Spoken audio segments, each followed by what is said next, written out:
Welcome back to BarryTsGarage. Now, a lot of you know that 1932 was the first year of the Ford Flathead. But it was a very auspicious start, that 1932. And so much had to be developed or redeveloped or rethought when that engine came out. And maybe that's part of the reason it ended up with such a tough reputation, because that first model year was pretty tough, and the engineers were obviously scrambling for that full year of 1932 to figure out how to fix everything that wasn't quite perfect.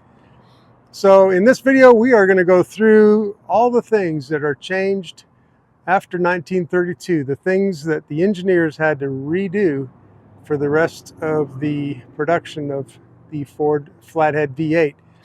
Some of them stuck the whole time, and some were changed again down the road, but at least we're going to look at everything that happened in 1932 to the Ford Flathead. Thanks for coming along, and Steve Coppock is going to be our expert for this, and I really appreciate him showing us around. Came out in March of 1932, and a lot of people have never seen a real 1932 Flathead Ford V8. First year out, there was, at least from what I read, some urgency to get the new Model 32 Ford out on the road, but as well to introduce a mass-produced V8 engine to the general public. While they came out in 1932, there were a lot of changes within the model year 1932, and then beyond 33 and 34 beyond, continued to change and evolve that engine. So finding a real 32 engine is pretty difficult these days. I happen to have most of one here. Okay. And I've pulled it out, and if you'd like to walk around it and just kind of talk about the differences, up on the heads like this are not unique, but the tall outlets from the water pumps are unique to 1932. This would be examples of water pumps that were used on later engines. 32 has these, I call them feet, that stick out, 2 bolts onto the block and then come out to the frame where there would be a rubber pad to mount the engine. The water inlets are here, and they bolt on separate from the motor mount itself. Now those are in pretty bad shape, but nonetheless you can see that they're 2 separate pieces, and these are unique to 1932. This coil, the distributor itself, is a little bit unique as well. This really tall 3-bolt coil is unique to 1932 as well. And those are extremely hard to find, those tall coils like that. 1 year only. Cylinder heads are unique as well. One of the things that you can see right off the bat is how big the spark plugs are. That's a 7/8 inch diameter spark plug, and that was unique to 1932.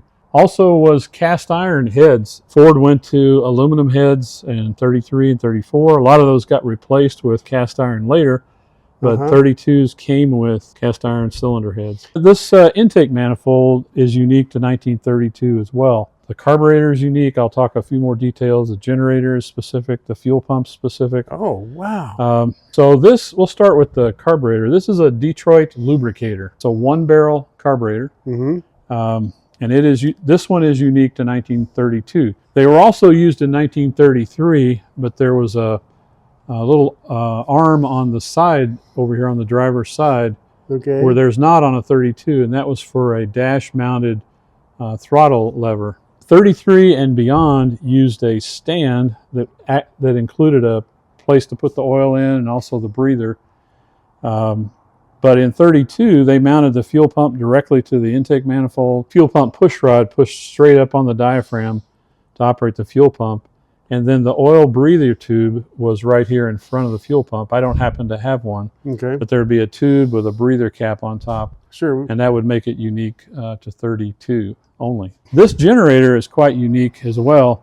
Most people that are familiar with flatheads are familiar with the generator being raised up to tighten the belt. There was a slide mechanism in the front, but in 1932, the generator was actually mounted on a post. Oh, you're kidding! Boy, I wasn't ready for that. That was 1 year only. So the intake manifold is machined for that post, and it has a pinch bolt that once you get the adjustment where you want it, then so you're literally pinching the cast intake manifold. Yeah, it's cut right down the middle there, so you have a little bit of a squeeze point. So that is unique to 32 as well. And so you still have to use it for your tightening your belt. Yeah, one piece I'm missing is there's a big nut that goes right here, and you can use the threads that are on this shaft to actually get the generator where you want it. To kind of leverage it up. Yep, and then you tighten the pinch bolt and tighten everything I see. up. This fan is 32 only. The air cleaner is 32 only. Another thing to note is the oil pan is aluminum on the 32 blocks. There's a drain for the block right here. Yep. And on a 32, that's straight down. It points straight at the ground. Later years, 33 and on, it's angled out just a little bit up here in the front of the block between the timing cover and the motor mount. That surface right there where my finger is smooth. All other years, 33 and later, there's a cavity there. It looks like that cavity right next to the motor mount. Water petcock, they call it. And no cavity there. Those are unique to 1932 only. This is another uniqueness of 32, at least on the driver's side, is that the manifold is basically just straight, both on the outside and the inside. The dipstick tube is right here. 32 was the only year that had the dipstick that came out underneath of the exhaust manifold. And you can see how this manifold is curved right here. The dipstick tube would come up through here, and the dipstick would come right down through there. We talked about these large spark plug holes earlier, and that's 32 only, but this heart-shaped combustion chamber is also unique to 1932, that it's a big chamber, and so it has relatively low compression.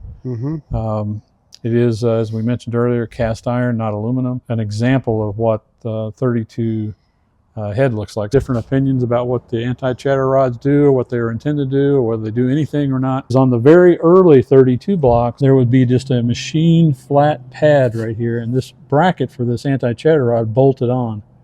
Since this one is cast in as part of the block, this is not an early 32 block. It's probably mid-year or so 32 block, so because it has the cast in anti-chatter bracket. There's a lot of uniqueness to the 32, which makes it, I think, a candidate for restoration. I would say folks that are restoring an original 1932 car would be the candidates for needing this particular motor. A lot of people, of course, modify 1932s, put all kinds of different, engine and transmissions in them, and they would not be interested in this motor at all.